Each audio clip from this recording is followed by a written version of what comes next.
Shooting it raw? Yes. Shooting it raw. For me, photography is a sketchbook. It's how I kind of capture the world around me and how I try and understand where I am, having lived like you in a lot of countries that I'm maybe not originally from. It's almost like it's an aide-memoire. It's a sketchbook. It's a way to just kind of sort out where I am. And I've edited a photo book and I've contributed to a photo book. And that process of working with professional photographers as well as amateurs was really enlightening to see how they used it in such different ways. And actually, these art supplies that was just delivered by a robot to my room was courtesy of Jo Farrell, who's a photographer in Hong Kong. And she was the first person to say, hey, if you need art supplies, she said, I'll get it to you. And it just arrived 5 minutes ago. Okay, Elizabeth Briel, am I saying it? Briel? Okay. Yeah. Welcome to Shooting It Raw. Welcome to the podcast. Our paths crossed in a kind of happy accident, and I'm really pleased because I was able to discover your work and the intersection of your life and where you are and my life and where I am is kind of funny. And well, it'll emerge, why you are the perfect person to have on the podcast right now. And let's just dive right in. So the first picture photo I think we should discuss is ventilation painting completed in quarantine, water soluble graphite on paper, 50 centimeters by 300 centimeters. So that's 3 meters. If you're American, that's about 3 yards. It's roughly more or less monochromatic. It's like a warm black and white. In the top left-hand corner, it looks like, I don't know, like some kind of seat, some kind of like love seat, I guess. There seems to be a purse, I guess. It's actually the bed. Oh, okay. So the bed. So there's a bed. There seems to be a purse or something on the floor. The floor is all tile, some kind of nice granite or something. And from the wall in the back, leading right down to the photographer, so it looks like it's about 3 meters long. Even actually, it looks longer than that. Is this recurring print of this? It looks like a tile almost.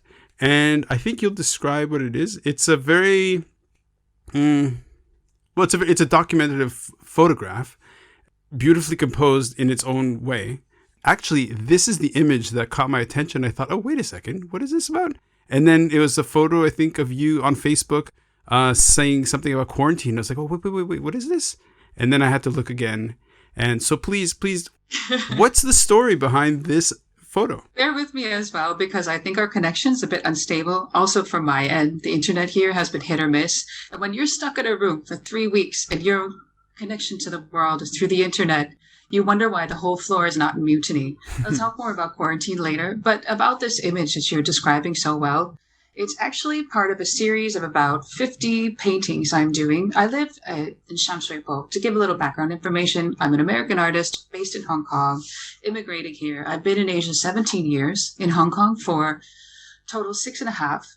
And I live in a Tong Lao. It's a 9th floor walk-up, very traditional architecture. And inside, the walls don't actually reach the ceiling of the bedrooms, if that makes sense. Mm-hmm. Instead of the walls reaching the ceiling, you have these kind of iron lattices that you see in straight Chinese architecture and in, kind of lower middle class housing of the era, mid 20th century. And that's what this particular image is of. I literally, for every single door and window and grate in my house that lets air in and lets air circulate, I press against it, I create an imprint, and then I trace that pattern with water-soluble graphite, which is basically like pencil dust, kind of. Mm-hmm. So I take this dust, and it's like pencil dust, and I mix it with water, and then I use it like paint. I'm trained as a painter. I work as artist in residence with an international school here, and so I tend to have the space to do large-scale work like this. This is my first time working in such a small space with a big piece. Painting it on the floor was pretty difficult, as you can imagine. But, if you set yourself up to do something, you just do it, right? You don't kind of give yourself a choice. Because I knew I was going to have a couple weeks here. And I had this series I started, basically, like you, I was really impressed with your 6.5 years project. Similarly, a lot of my work incorporates times. So for this particular series, it's actually 50 paintings that create an installation called the ventilation paintings. And I started them around February, March last year, which was a long time ago. But it was basically the beginning of the pandemic. And I'm finishing it now in quarantine. And so for me, that's an arc of time. It's a little under a year. And it has real meaning for me. And all these, images in the series, which look like traditional Kowloon windows, etc., they are basically tracing the negative space where air comes in, where the building breathes. Because when the pandemic started, I was thinking a lot of Wuhan. I lived in northern China for 4 years in Beijing, and the winters there are really gray and polluted and kind of oppressive. And you saw this drone footage of Wuhan at the beginning of the epidemic. I thought, I know what that air tastes like. It tastes like graphite. It tastes like metal. It looks like that. It feels like that. And that's why I decided to use that kind of, honestly, not terribly interesting color, gray, in this work. But actually, partly because I'm in quarantine here and I don't have access to this special material, I'm being really stingy with it. So it forces me to use it in more creative ways. And so the photo, as you see it, it's actually stretched along the floor. I wanted to show how the pattern changes with the perspective of it, and also the edge of the bed. So you see this like purple kind of cheap bed skirt on the hotel room bed, and then the artwork kind of drapes along the floor. And it gives this dramatic sense of impact because it's so long in this really confined space. Okay, so many things to say. I love it. Okay, so it's a lot. No, it's perfect. First of all, I love that I'm speaking to somebody who's clearly immersed herself in art. And so how you talk about your work, how you talk about thinking about your work, and how you talk about how you got to finding a way to express yourself visually, for me is always, like when I asked you to join me on the podcast, I said, it's going to be so fun to just talk shop. From what you said, you're essentially, what you've done is you've captured the imprint of the building breathing, right? Yeah, exactly. I love it. My first degree was in poetry, in creative writing and poetry. And wow, it's all about the breath and about the voice, but the breath was so important. And in a way that you've visually captured this it's quite beautiful. There are a couple other elements to that aspect of breathing. One was that at the time when I started the series, I was thinking a lot about the people on ventilators in China and also in Italy at the time. As that was beginning, I was thinking they're breathing. They're struggling to breathe. I was thinking of the word ventilation and what that means in different contexts. And also the inherent fragility of architecture in Hong Kong and other places where architecture is so transient. So the building I'm in was due to be torn down next year. They've stopped it for now, but in a couple of years it'll be torn down. So in a sense, I'm documenting this place that's going to be gone. And all that will be left of it is these artworks that I've made of it, which were a physical contact between the metal, my hand, my skin, and the paper. Also, for as a visual cue, it almost looks like these reflected human forms standing, and it looks like people essentially holding up the wall or the floor. I don't know if that's just what I saw as a visual connection. That really makes a lot of sense. Yeah, the repetitive pattern of it. And I've been told actually that this is quite a form that was used in British colonies in the mid-20th century, from Hong Kong to Cyprus even. In Cyprus, you have the exact same design, used in the same way. Yeah. And you almost never see it anymore because it's all been torn down for most places. But I live in a time capsule, essentially, in Sham Shui Po. Okay, so for people who don't know, now, okay, so this is one thing, because we've never met, and this is our first time meeting and talking. You don't actually live in Sham Shui Po, or you do live in Sham Shui Po? I do live in Sham Shui Po. Okay. Yeah, I've lived there for 4 years.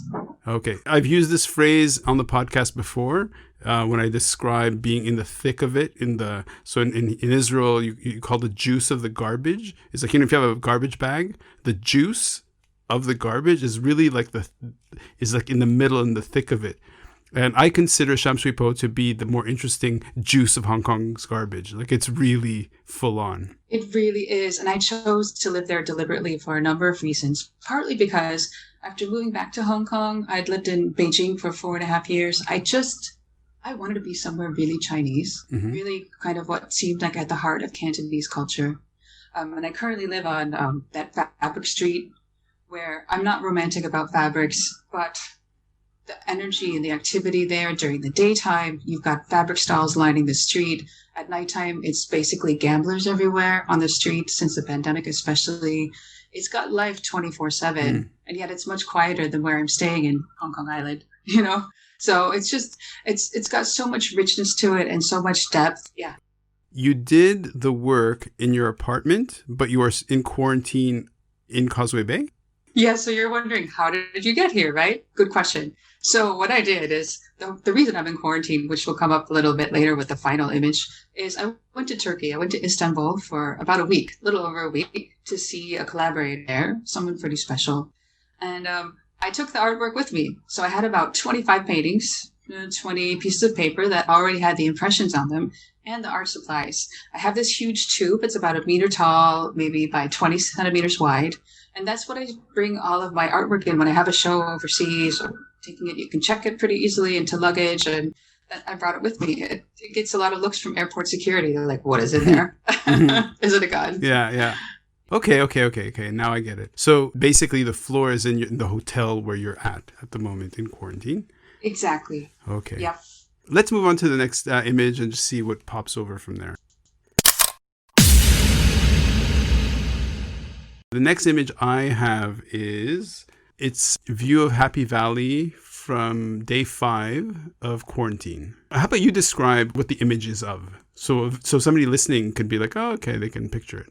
It's really strange. You don't get a view like this a whole lot in Hong Kong. So if you look outside, there's this kind of green field. It looks like a playing field of some sort, quite open, with a bunch of buildings around it from the 70s through the early 2000s, probably. And so you actually get a pretty good perspective of it. But the window down at the bottom is quite dusty, and that's why I chose this image, because you have the city's filth a little bit on the outside of the window that looks like something really beautiful and kind of hazy and misty. And I chose this because it's so bizarre to wake up in this place, which is a place of isolation and, in fact, imprisonment in a way, because if I leave, I could be thrown in prison and fined 25,000 Hong Kong dollars, if I leave this room, right? So it is an enforced quarantine. And it's so beautiful outside, and this place is called Happy Valley. It's the dissonance. It's really striking. Yeah, so that's why I chose that photo. That this is my view every day. I take a different image of it. And tonight is Wednesday, and that's horse racing night, apparently. And they still have the races on, I heard. So I'm going to try and photograph. Oh, they still do? I heard that, yeah, on Twitter anyway. So one of the reasons why I was really hoping to get you on the podcast is because the previous episode was with my sister, who's a physician in Georgia, in the U.S., in Savannah, Georgia. And she found out she had COVID. And then her whole family was tested and they have COVID. And in the U.S., the approach, look, we can't compare Hong Kong, which is a city, to U.S., which is a country, nope. Right? It's not apples to apples. But in Hong Kong, there's a much stricter quarantine response, operational, standard operating procedure, whatever you want to call it. So the image is, let me just go back to it. So the anchor is, okay, so it's essentially the top half of it is the sky with a bit of cloud. The horizon, there's no horizon because it's broken by Hong Kong hillsides. And Hong Kong's hillsides, if you've ever been, are incredible.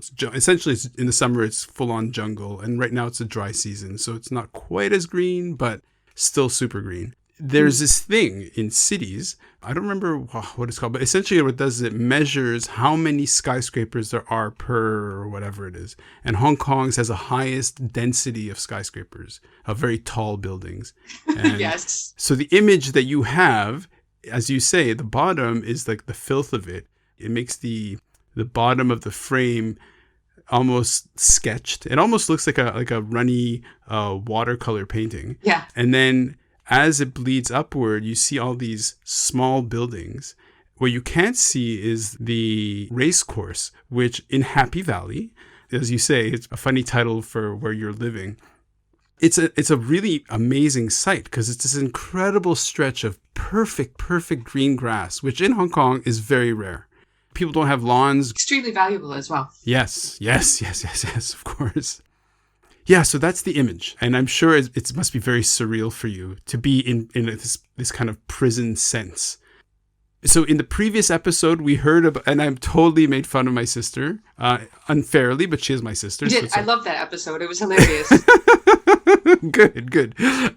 She made it sound like she's really like, the horror. Okay, so that was her experience. Now, why don't you walk listeners through your experience of landing from Istanbul and what it was like to be processed? What it was like for you to land and then to go through the test. I'm assuming testing. So yeah, what was... Actually, I wanted to start with some of what your sister said, which I thought was fascinating. Sure. That whole sense of shame and filth.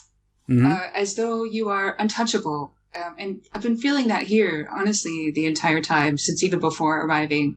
When I was away, so I left on, I believe it was 19th of December, and I returned on it was due to return on the 29th, I believe.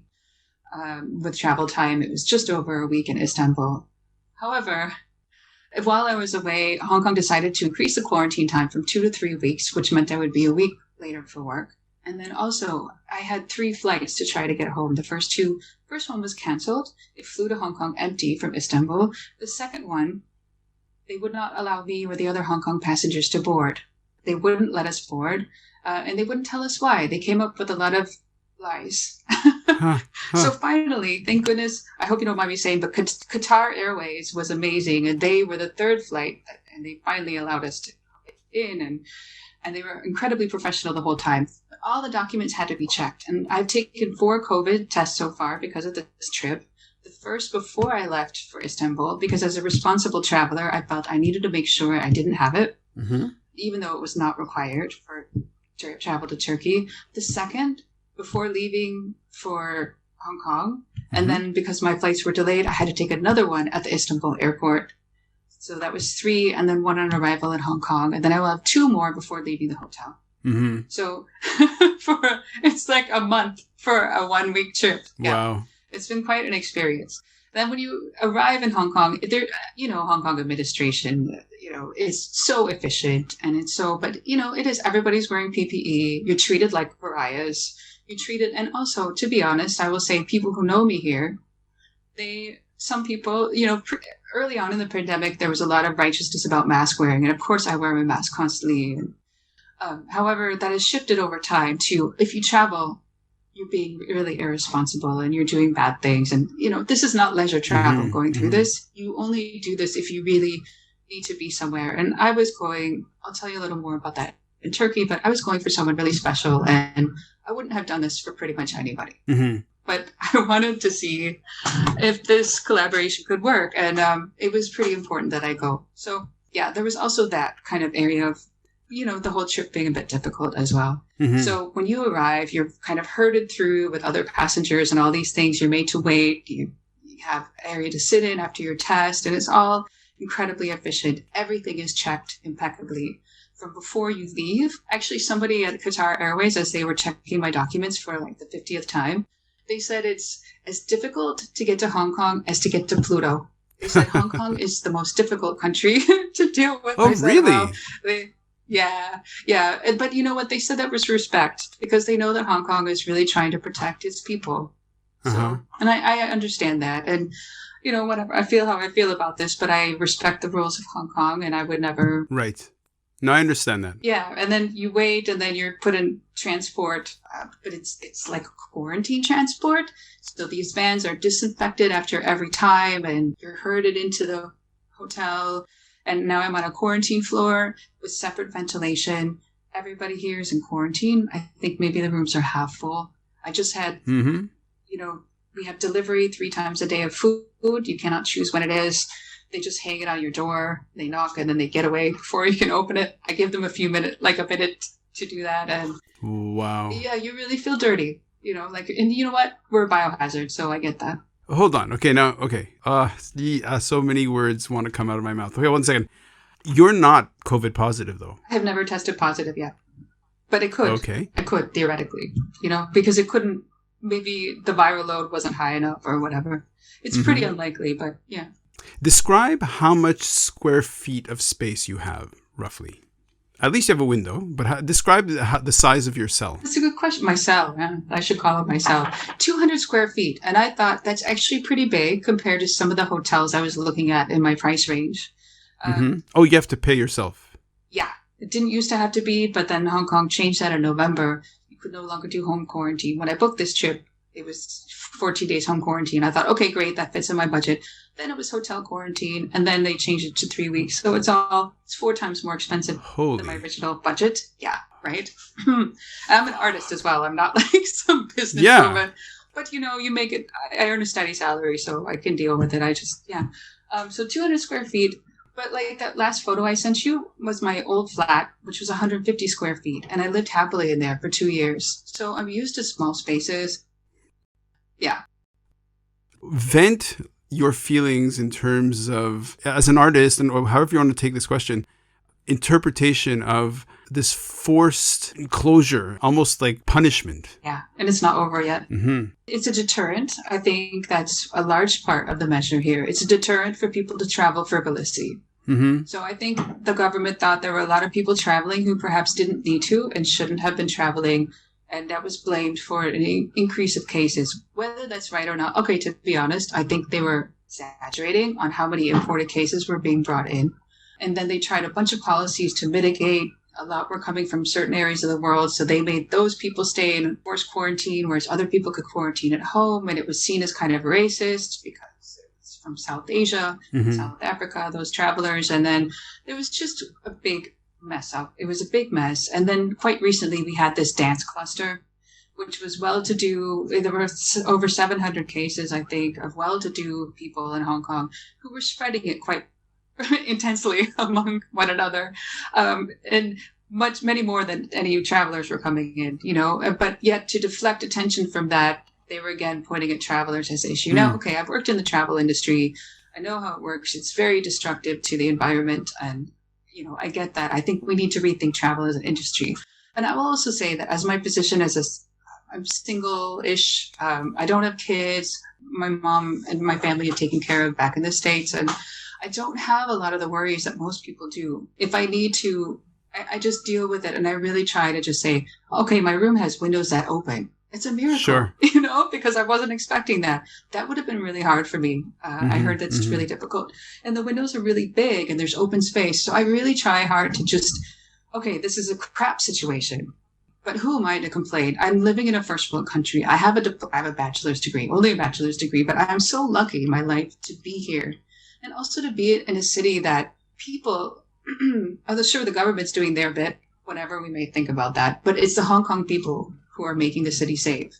And I'm so lucky, like you, to live in a place like this, that people keep one another safe because of their behavior. And that's what I really tried to focus on. However, my collaborator in Athens, who I met in Istanbul, he has a business. He has an art space, a couple art spaces there, and it's suffering. They can't have shows. They can't have openings. I have an art studio here at the JCCAC, the Hong Kong Creative Arts Center.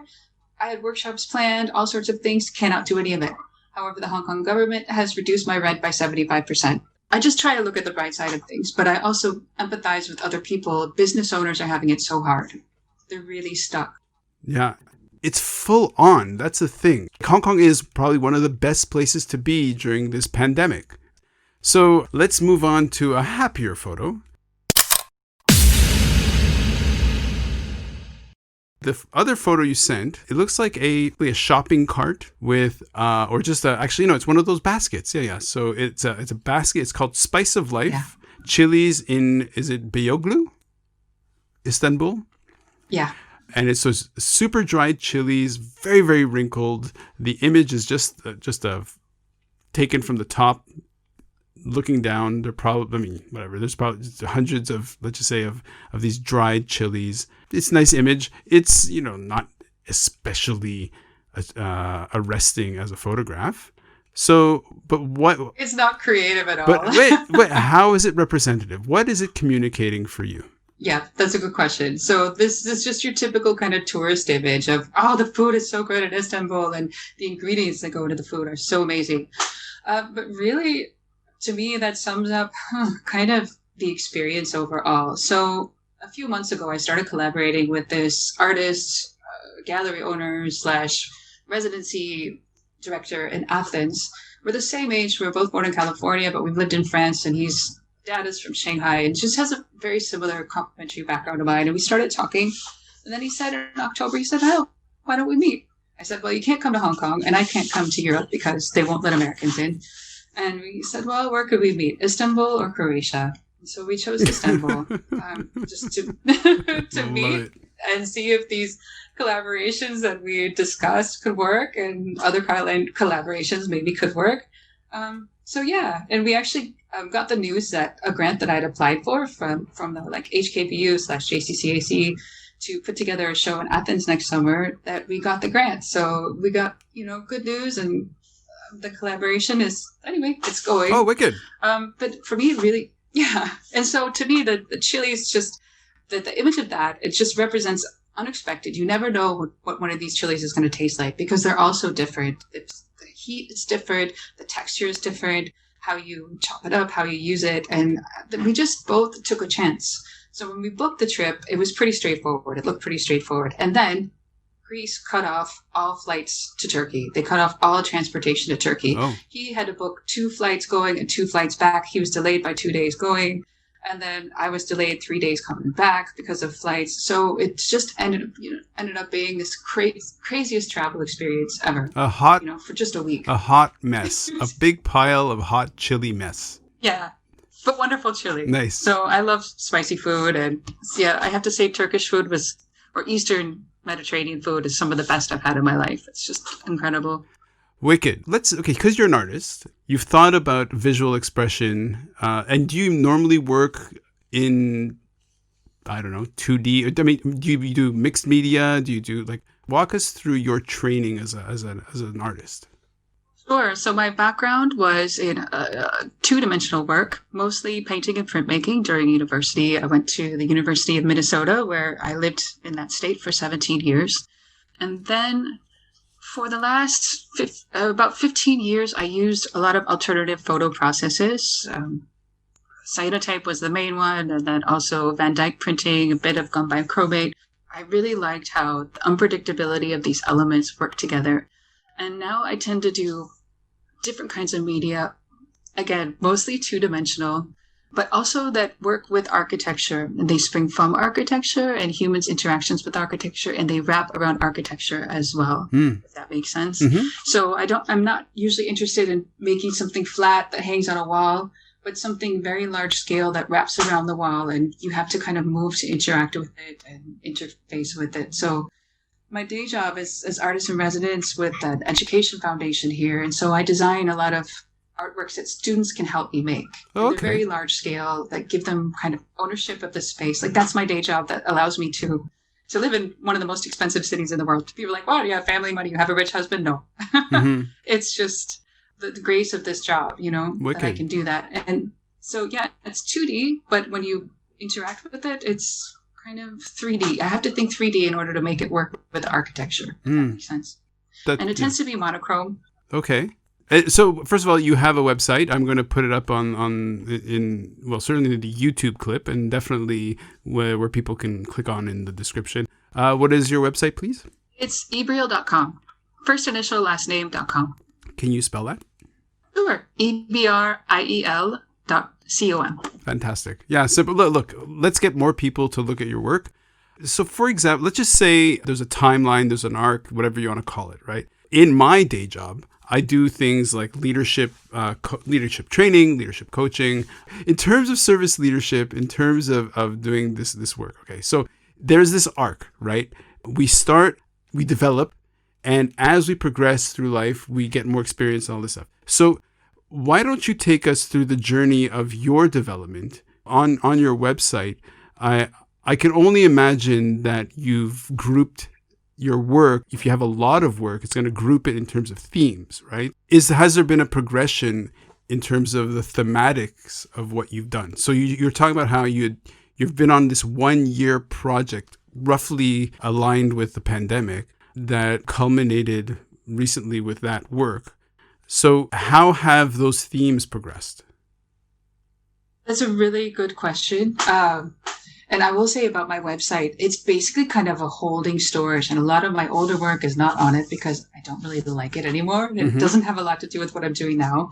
So you won't see a whole lot of that on there. You will actually see, can I just pitch my Instagram as well? Which Do I it. thought I put it in. Yeah, okay. So my Instagram is basically similar. It's Briel Art. So it's E, B as in boy, R, IEL, ART.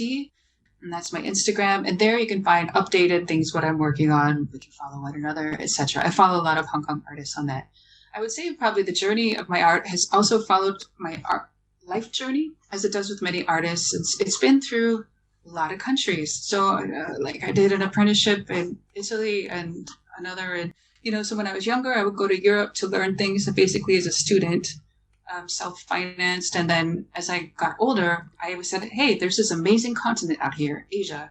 I don't know a lot about it. Aside from what I read, I need to experience it. How can I afford to go there? I'll go there as an English teacher. And that's how I started in Asia. But I always wanted to be working with art in some way, not just as a studio artist, but in the world. And having a reciprocal relationship with where I am and the places and the people of where I am. And over time, that has really changed a lot from kind of illustrative work, which was a lot of portraits and honestly work that I really don't like anymore, kind of old fashioned, and then working more conceptually with text and different languages as I was learning new languages and learning Chinese, Mandarin in Beijing, and then photography, but in a more painterly way with alternative photochemistry. And then I really got interested in how did the sun in Cambodia, where I was living, how does it interact differently with this chemistry than in Hong Kong, where I lived afterwards? And so all these things, these nuances, and that's where I became really aware of this place, this time, it's unique. And that's what this pandemic is as well right now. And that's why I'm making the work here right now. Yeah. No, don't let me interrupt. I'm just kind of responding. I'm just saying, I was yes, full on, yes. And I also became, along the way, quite preoccupied with what they call material culture, which is, in an art sense, you bring in anthropology, who makes these art materials that you are working with and how. And for me, that became part of the story of what I'm using and why. It became part of the work implicitly, because I always picture who made this? What are their lives like? Without them, I couldn't make this work. And it became a way of kind of reaching out with the communities that I was in. And then I was commissioned to research the handmade paper of Southeast Asia from my publisher and then wrote about that. And that led me to actually one of the projects at my studio in Hong Kong at JCCAC called Art Materialist, which is essentially bringing art materials to the forefront, looking at them in different ways and talking to people who make them and use them in different ways, anything from anthropologists to dyers and all sorts of things, which has led to other things. I think about art not just as a painter sitting in the studio, but art in the world, art interacting with people. I couldn't make it without them, even if it's mine. Yeah. One thing you had mentioned earlier about you had lived in Beijing and say or in northern China or whatever, and walking around, and I've also been to Beijing, and I'd gone just to do a kind of a research trip on electric motorcycles, and where the plant was based was in the middle of this industrial area, and when I landed there, it was literally ash, post-apocalyptic sky. You could taste the grit. You could taste the. I know. Yeah. So when you said, you could kind of taste the. It was like this weird carbon taste in the air. Yeah.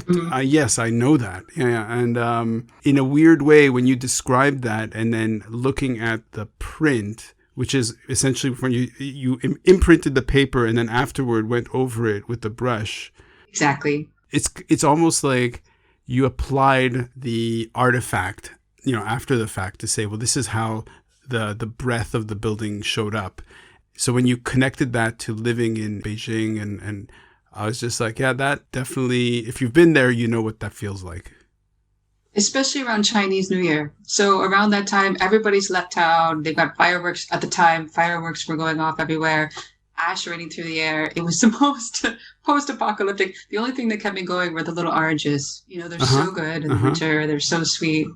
But it's still like that during an apocalypse. They don't happen often anymore. But yeah, you can taste it. Absolutely. And as we're talking about this, I've got this image of the chilies in front of my face. One of the one of the little clips I have on the Facebook page for shooting it raw, is of me trying a scorpion pepper.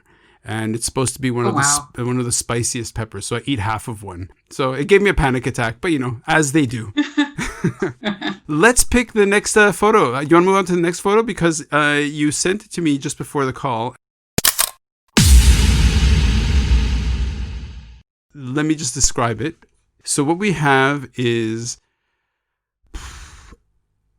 Okay, so the on the left and sort of going forward with the perspective is the kind of like window after window after window. So it's a very bright room. So it's like 1, 2, 3, 4, 5, 6, 7, 8, 9, 10. So 10 rectangular windows. So the whole wall, which is kind of curved, is like more than half of the wall is just window. And the bottom is this light blue. The floor is this kind of, I don't know if it's wood or if it's fake wood. Fake wood. Fake wood, okay. But in a weird way, cutting the perspective is these metal, I guess, what do they call it? Like sliding doors, and that are brown. So and so behind the windows, you see like the classic Hong Kong buildings that kind of pull up in various colors and stuff, and they're more muted, kind of gray white, because outside is a cloudy day. Inside, on one of the sliding doors, are these, it looks like photographs of buildings. So it reinforces the feeling of what's outside is actually on the inside, yet what's inside is much crisper and cleaner. So you sent this image through and you said, oh, we could also talk about this one. And so what is this particular image? So this actually leads into the final kind of aspect of this project, which I'll just talk a little about this. So I had a space for about a year and a half. I put on sporadic shows of mostly Hong Kong artists called Creative Kowloon. And this was from the first show. So this was my old flat. The last day of that flat, I cleaned it out that night. All the furniture had been moved into the new one. And I decided to use it as an art space with the art inside that I had made using the windows of that flat and from the perspective of that flat. So I had 2 series actually hanging in the room at that time, both of which had been made inside that flat of the landscape, the cityscape around that flat. So first of all, it was one of those composite buildings, which it's the round building. Mm-hmm. So you get a perspective of a city that is unlike anything else. And so often we take photos of the outside of buildings in Hong Kong, especially the more kind of working class buildings. A lot of Western photographers don't get in them because we don't tend to live in them, but I did because it's affordable and I found the right space. There's 150 square feet and I lived really happily there for about 2 years until I found this new space, which was much bigger for just a little bit more money. And so I made 2 series, one of which was the reflections of the windows. So it was like a double exposure, but it was actually a reflection in the glass as well. And that gives you a different optic look and color that you can't get with the double exposure. Right. It's quite interesting. And then the other was the cyanotype prints that I took over 2 years. I made them from the windows. So essentially I turned the windows into alternative process printing plates, if that makes sense. Yeah. So I had these large scale papers that I coated with these alternative chemicals. And then on the longest and shortest days of the year, on the winter and spring solstice, I left those papers in front to soak in all the sunlight from that day. So these papers contain in them all the sunlight of that day, the chemical reaction of that. And again, that's my obsession with place and time and that uniqueness of it, which I'm also applying to the pandemic painting today. So that was, 2 years I called those. I forget what I call that series now, but it's a little bit of it is up on my website. You get these crazy effects because of those Kowloon windows. It's very distinctive. The reason I wanted to include that photo is because in this little hotel room, which is a little bit bigger, I'm going to have, in about a week, I'm going to have a virtual exhibition, a quarantine exhibition of the work I've been making here. Mm-hmm. So I'll be hanging it. I've just arranged, that's what these art supplies are for. I've arranged to hang, this one, I'm not saying the hotel room right now, or the hotel name. I'm going to hang it on the walls, and then I'll have an exhibition of the work made in quarantine that I'll share with people. How will that happen? I'm still figuring that out.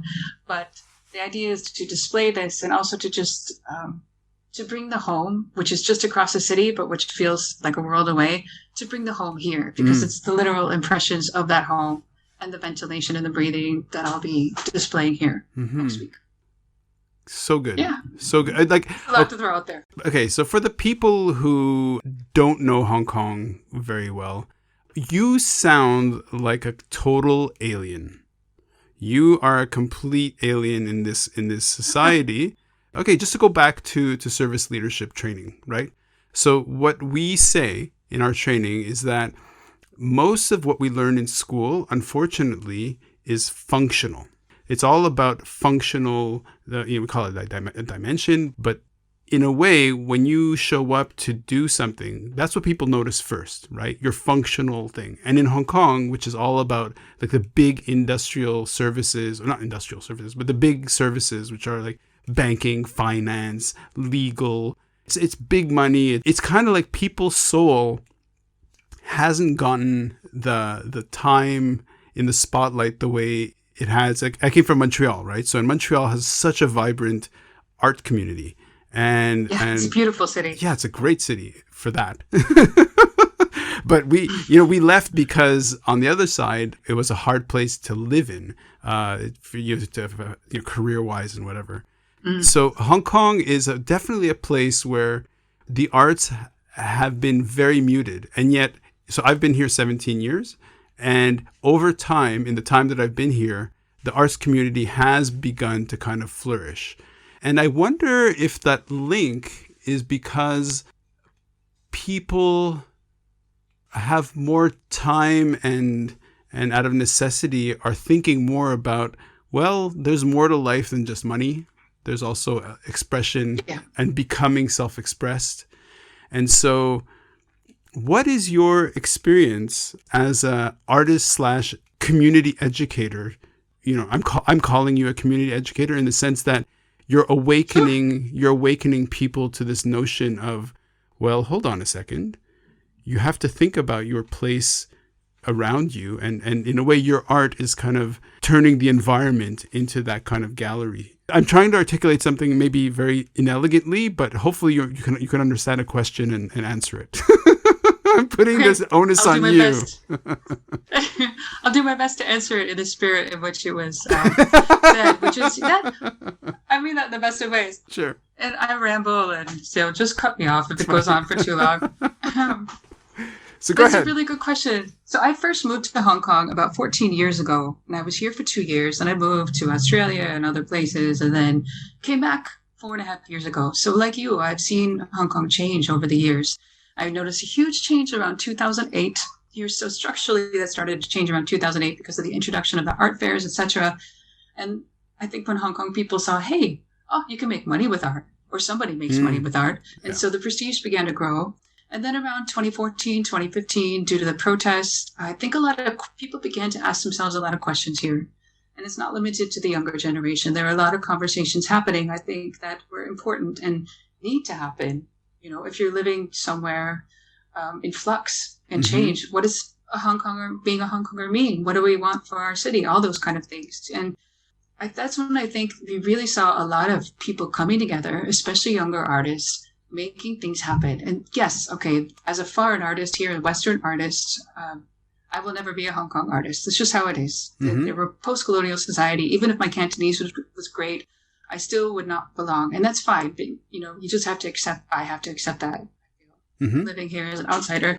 But I have a lot of great exchanges with Hong Kong artists. I have so much respect for what they're doing of different generations here.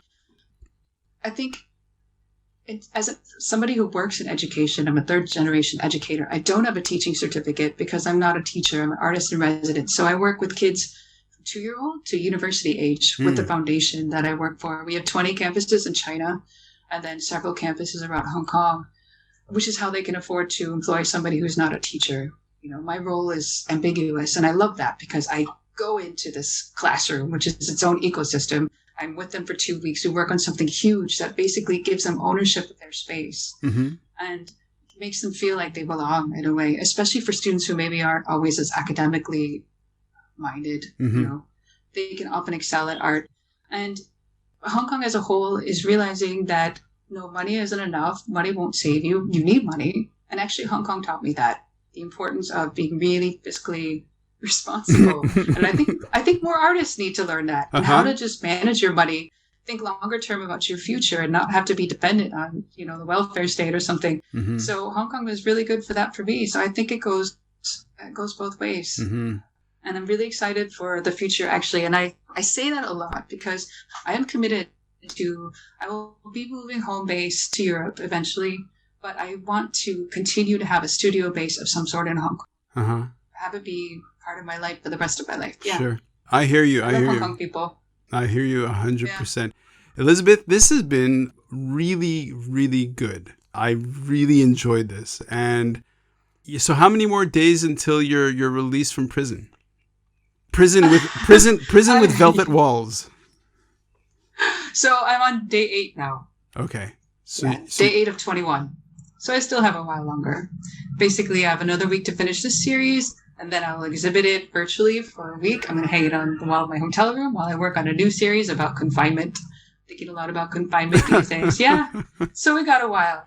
Thank you so much. It's been wonderful. You've got an awesome view. And thank you. I really appreciate it. Okay, bye. Bye. Thank you so much. Okay, bye. Shooting it raw? Yes. Shooting it raw.